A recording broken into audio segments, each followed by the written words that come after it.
सर्व गणेशोत्सव मंडळांना माझे एक आपल्यातलाच एक घटक म्हणून विनंती आहे की परवानगी आपण सगळ्यांनी ज्या रितसर घ्यायच्या आहेत इलेक्ट्रिसिटीच्या पासून सगळ्या ते वेळेत घेऊन ठेवा.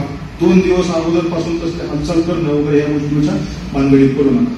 यापूर्वीच्या वक्त्याने आम्हाला रस्त्याच्या संदर्भाने सांगितले, नगरपालिकेच्या असतीलच आम्ही ते निश्चितपणाने पूर्तता आगमन म्हणजे गणेशोत्सवाचं आगमन होईल गणेशाचं आणि श्री गणेशाचं निगमन ज्यावेळेस होईल त्या दोन्ही वेळेस व्यवस्थित रस्त्यावरती डागडुजी राहील, व्यवस्थित दिवाबत्ती राहील, व्यवस्थित पोलिसांचा बंदोबस्त राहील, प्रशासन एकत्रित राहील.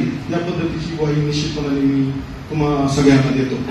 अपेक्षा मित्रांनो एकच आहे, मागच्या वर्षी एक गणेश मूर्ती खूप मोठ्या प्रमाणावर होती, आपल्या मधल्या महावीर धरणीपासून जाऊ शकली नाही, मग ते विनाकारण राग लोक होतो. तर ते करण्यापेक्षा गणेश मूर्ती आवश्यक तेवढ्या उंचीची, कारण आपल्या गावातले रस्ते तुम्हा सगळ्यांना माझ्यापेक्षा जास्त माहिती आहेत, इलेक्ट्रिसिटीच्या वरत्या लोकांच्या तारा तुम्हा सगळ्यांना माहिती आहे. एक ठराविक उंचीपेक्षा खाली जर असते तर आपण निश्चितपणे पुढे घेऊ, पण त्याच्यापेक्षा जास्त उंच आपण घेऊ शकत नाही. त्याच्यावरती लिमिट संपल एवढी तरी मूर्ती असू नाही याची तरी दक्षता आपण सगळ्यांनी घेतली पाहिजे. किंबहुना मूर्ती 5 ते 6 फुटाच्या वरती जायला नाही पाहिजे याची दक्षता आपण सगळ्यांनी घ्यावी ही अपेक्षा आहे. रस्त्यावरच्या वीज तारा वगैरे ह्याची सगळी दुरुस्ती, त्याच्यात काही अडचण असेल तर ते बघितलं जाईल, कारण ह्या वर्षी मोठ्या प्रमाणावर पाऊसही पडतोय, त्याच्यामध्ये काही लूज कनेक्शन वगैरे होणार नाही त्याची सुद्धा आम्ही दक्षता घेतो. बऱ्याच वेळा तुम्ही मिरवणुकीमध्ये आगमन निगमनच्या दोन्ही मिरवणुकामध्ये ते लोखंडी हे घेऊन फिरताना आणि तारावरती चिटकताना त्या एकदा एक्साइटमेंट मध्ये माणूस आला की तो काय करेल कोणाचा भरोसा, आणि त्यातही चिटकून मयत झालेले आपण पाहिलेले आहे. तर त्या दृष्टिकोनातून होणार नाही याची दक्षता, कारण आपल्या महाराष्ट्रातलंच उदाहरण, आपल्याच जिल्ह्यातलं उदाहरण जे ओडिशामध्ये मागच्या वर्षी झालं, तुम्ही तुम्हाला बोललो पण होतो, ते आपलं प्रकार असं, कारण ते तिथं शिकायला गेला होता. तर कुटुंब उघडं पडतं, तर त्या गोष्टी व्हायला नाही पाहिजे, एवढं बघायला पाहिजे. डीजे बाबत ओंकार आप्पाजींनी मागेही सांगितलं होतं, आता प्रसादजींनी सांगितलंच, तसंच गुजर वकिलांनी सांगितलं, बरेचशा मंडळांनी मला भेटूनही सांगितलं की यावर्षी आम्ही डीजे लावणार नाही आहोत. माझी अपेक्षा आहे की सगळ्याच मंडळांनी हा निर्णय घेतला तर निश्चितपणे चांगला आहे. ऍक्च्युली डीजे बंद आहे तर डीजे बंदच आहे.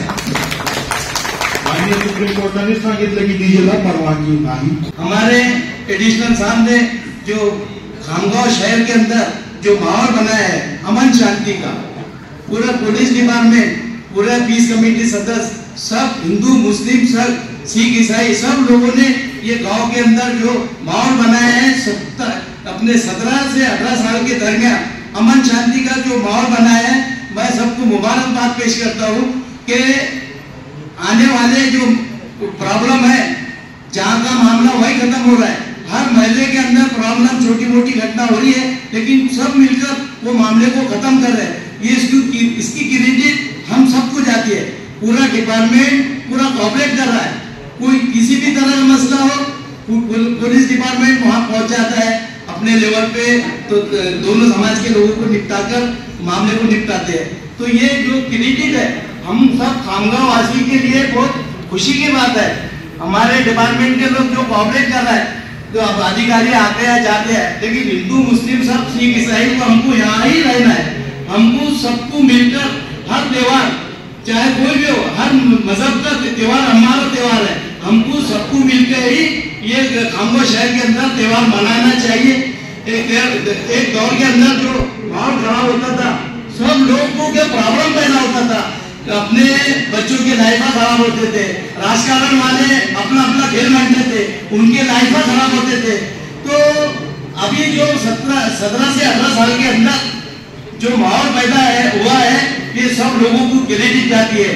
हमारे कड़स्ते साहब ने भी पूरे जिले के अंदर जो माहौल बनाया है हमारे अमन शांति का, हमारे डीवाईएसपी साहब ने, खामगांव शहर में एडिशनल साहब ने, अपने थानेदार साहब ने, तो माहौल जो अमन शांति का बना है, इसमें दो बात ये कि पूरा जिले के लोग मुबारकबाद दे रहे हैं खामगांव शहर के वासियों को कि भाई इतना अच्छा माहौल जो है खामगांव शहर के अंदर, अल्लाह ताला ये शहर को नस्ल बद से बचाए और आने वाली पीढ़ी को हर एतबार से हर समय अपने त्योहार को हिंदल करने के लिए हिदायत दे और हम सब साथ में रहेंगे. इतना कह मैं तो अल्फाज खत्म करता हूँ कि किस तरह से कर्फ्यू के हालात होते हैं, किस तरह से वातावरण खराब होता है.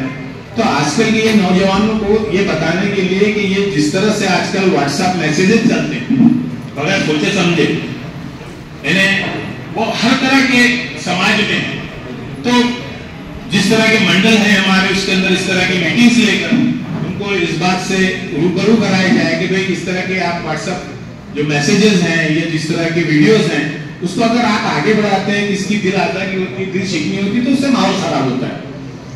दूसरा है कि जब भी कोई व्यक्तिगत झगड़ा होता है किसी का, थाने में मामला आता है तो दोनों टाइप के ग्रुप के लोगों को फोन लगाते हैं, तू मैं आपस में होती है, तो जो व्यक्तिगत झगड़ा है वो समाज का झगड़ा बन जाता है। तो ये दो चीजों पे खासतौर से जरूरत है, अहमियत है ध्यान देने की कि इस तरह के जो मंडलों की मीटिंग्स वगैरह होती हैं, हम भी अपने मसाजिद में इस तरह का ऐलान करेंगे भाई इस तरह के वीडियोज और वो अफवाहों को आप आगे ना बढ़ाएं। आणि मंडळाचे सर्व पदाधिकारी सर्वांना आपण ऐकलं, काही समस्या होत्या त्या पण ऍडमिनिस्ट्रेशनने घेऊन घेतल्या. मी काही जास्त बोलायचं नाही, पण एवढं निश्चित सांगतो 2007 पासून खामगावमध्ये दंगल झाली. खामगावकरांनी कधीही दंगल व्हावी असा विषय कधी केलाच नाही.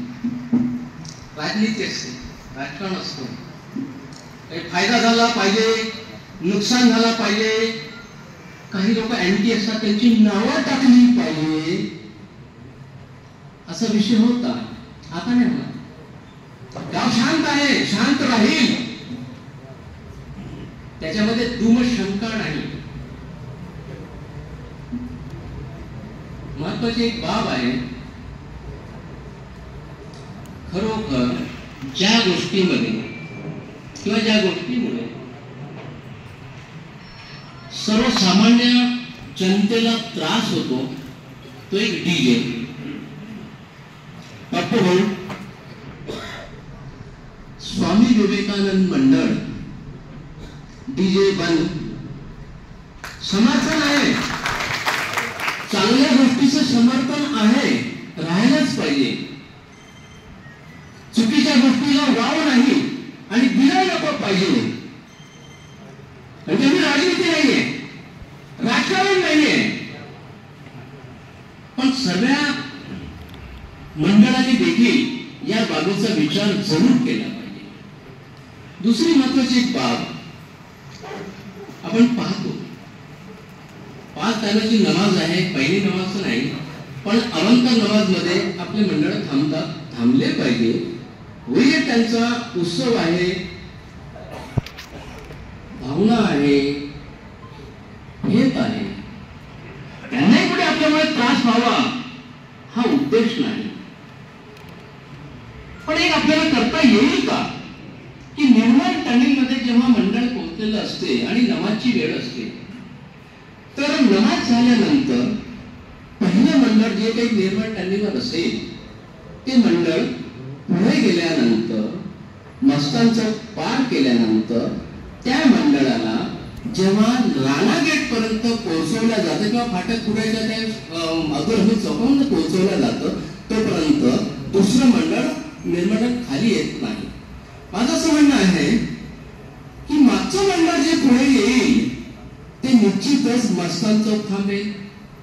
त्याच्यामुळे जे 5 झालेलं मंडळ आहे त्या मंडळाला पुढे जाण्यासाठी वाव आहे, तेवढा टाइमिंग आपला ऍडजस्ट होऊ शकतो. माझे पुन्हा जे काही मंडळ असतील त्यांना तेवढा स्पॅम, तेवढा वेळ मिळू शकतो. म्हणजे फाटकपुरापर्यंत मंडळ जाईल आणि ते गेल्यानंतर जर आपण निर्माण टाइम आतमध्ये मंडळ टाकूया तर तो जो वेळ जातो तो वेळ थोडा कमी होईल, 2-3 मंडळ आणखी शिल्लक जाऊ शकतात. याचा पण प्रशासनाने विचार करावा. माझा तो सामना प्रशासनाला कोण म्हणताय हिंदू मुस्लिम मध्ये वाद आहे. जर चुकीने गुजर वकिलाच्यावर हमला होतो आहे मस्तान चौकामध्ये तर 100 मुस्लिम या गुजर वकिलाला म्हणते की आपल्या माणसाला वाचवा. काय कारण असेल? मी जातीचा हिंदू, ते मुसलमान, विषय जातीचा नसतो. चुकीची अफवा पसरवण्याचा असतो आणि चुकीचे लोक जे बसलेले आहेत जे आपला राजनीती उल्लू सिधा करण्यासाठी बसतात त्यांच्यामुळे गावाचा विकास थांबतो. बेगुन्हा जे लोक असतात ते आतमध्ये जातात.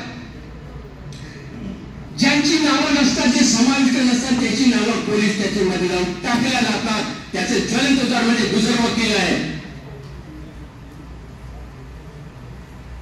सांगायला लाज वाटते राजनीतीसाठी असे प्रकार करावे म्हणून, पण मी त्यावेळेस सांगितलं होतं बकर कसा म्हणणार नाही, चुकीचे नावं टाकणार नाही आणि टाकू देणार नाही.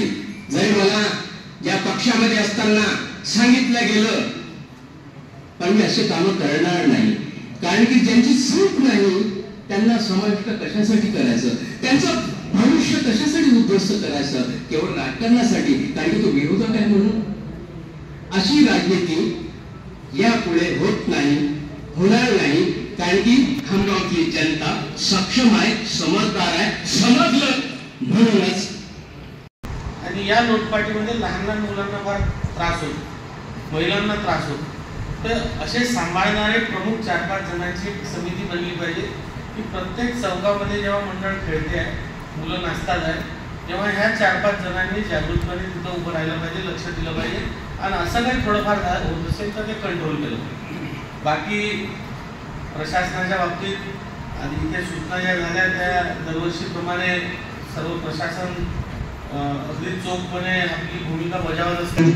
आणि पेरेंट्सचा एक खेळ इथे आकर्षण ठरणार आहे, जो मिरवणुकीमध्ये आपल्या सर्वांना पाहायला मिळणार आहे.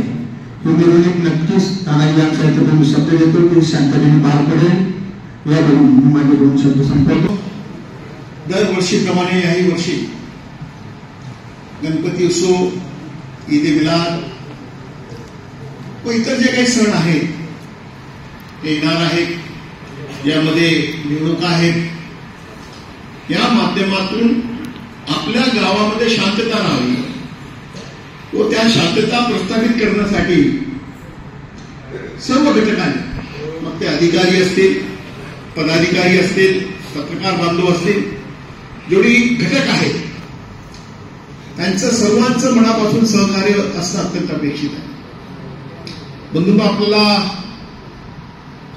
माहित आहे, पूर्ण इतिहास आपल्याला मागचा आपल्याला माहित आहे की जेव्हा जेव्हा खामगाव शहरामध्ये काही अघटित झालं त्या माध्यमातून 10-10, 15-15 वर्ष त्या राईटच्या केसेस चालल्या व दरवर्षी त्या राईटच्या केसेस निर्दोष झाल्यानंतर देखील त्या मंडळाच्या लोकांना परत नोटिसेस येऊन, नोटिसेस येणं, तुम्ही मंडळामध्ये राहू नका, तुम्ही जाऊ नका, तुम्ही काही करू नका, अशा प्रकारच्या नोटिसेस सातत्याने येत असतात. मी आजच्या प्रसंगी एवढंच म्हणेल, शरदभाऊ वसंतकरांनी काही सूचना दिल्यात, रामदादा मोहिते साहेबांनी काही सूचना दिल्यात, तर मी या ठिकाणी एवढंच सांगेन, आपण जर 15 वर्षापूर्वी काही वाईट अनुभव आले आणि मला वाटतं आता माझं पहिल्यांदाच नाव मी असं म्हणून या ठिकाणी उपस्थित गजानन बापकोय शरद आपले सरकार वासित